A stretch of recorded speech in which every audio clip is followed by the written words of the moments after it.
12वीं में सभी एक साथ थे, है ना, एक्सेप्ट डिप्लोमा। 12th में सब एक साथ थे और फिर वापस एक साथ एक एग्जाम में कहां बैठते हैं, वो गेट एग्जाम में बैठते हैं। बट इस बीच की जो जर्नी होती है उसमें वो तितर बितर हो जाते हैं, क्योंकि अलग अलग यूनिवर्सिटी में अलग अलग टाइम टेबल, अलग अलग सिलेबस, बहुत सारी चीजें अलग अलग तरीके से फॉलो होती है। फिर वो यहां पर मिलते हैं। यहां के बाद भी बहुत सारे स्टूडेंट जो जॉब में, कोई प्राइवेट जॉब के साथ में कुछ तैयारी करना चाहते हैं, चलो एक ड्रीम जॉब में ले लूं, गवर्नमेंट सेक्टर में चले जाऊं, 8th पे कमीशन आ गया तो और अट्रैक्ट करेगी गवर्नमेंट जॉब्स, तो कहीं ना कहीं उसकी एक मंशा होती है वो जॉब के साथ में कर रहा है। तो होता क्या है, इस एग्जाम में कोई भी एलिजिबिलिटी क्राइटेरिया नहीं है, सिर्फ आपका एक इंजीनियरिंग होना चाहिए, उसके बाद आप कभी भी एग्जाम दे सकते हो। तो इसको देने वाले बहुत अलग अलग कैटेगरी के स्टूडेंट होते हैं। तो ओवर द टाइम जब हमने स्ट्रेटेजी वगैरह वीडियो वगैरह बनाए तो हमने कोशिश करी कि भी सेमेस्टर जॉब वाले और तीनों चारों कैटेगरी के स्टूडेंट गैदर करें।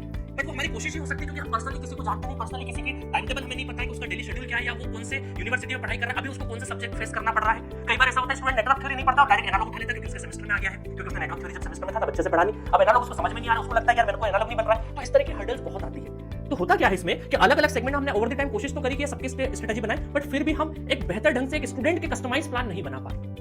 तो उसके लिए ही ये प्रोग्राम हमने लॉन्च किया है कि अब ऐसा नहीं होगा। अब हम देखेंगे कि कौन स्टूडेंट कैसा है, उसके हिसाब से चीजें चालू होगी। और ये पर्सनल मेरा खुद का पर्सनल इनिशिएटिव है। ये जी सेंट्रिक पे जो सारे कोर्सेज डले वो एज इट इज चलते जाएंगे। आप अपना सेल्फ स्टडी भी कर सकते हैं, जरूरी नहीं कि इस प्रोग्राम में आप इन्वॉल्व हो ही सही, है ना। आप उसके बिना भी, मैं ऊपर से नॉर्मल तो आपको थोड़ा बहुत गाइडेंस तो देता ही रहूंगा, है ना, नॉर्मल स्ट्रेटेजी बताता रहूंगा। बट जो स्टूडेंट चाहते हैं कि यार जिंदगी में कोई मुझे ड्राइव करे, कोई एक फोर्स लगे मेरे पीछे और मुझे सक्सेस पे ले जाए, तो बिलीव मी गाइस, मैं आपके पीछे पढ़ूंगा और डांटूंगा भी सही आपको। इसीलिए मैं बता रहा हूं कि जो सिंसियर स्टूडेंट है वो वही इस प्रोग्राम को ज्वाइन करें, क्योंकि मैं आपके पीछे पढ़ने वाला हूं। आपको किसी न किसी तरीके से जिंदगी में एक बेहतर इंसान भी बनाऊंगा और साथ में एक सक्सेसफुल आदमी भी बनाऊंगा, कि जहां आप पहुंचना चाहें, जहां आपका पोटेंशियल है उसके अकॉर्डिंग आप पहुंचे। क्योंकि ओवर द टाइम हमने देखा कि यार बहुत सारे ऐसे स्टूडेंट जिनमें डिजर्विंग थे बट वो अच्छी जगह नहीं पहुंचे, डायरेक्शन नहीं मिला। क्योंकि डायरेक्शन बहुत इंपॉर्टेंट है।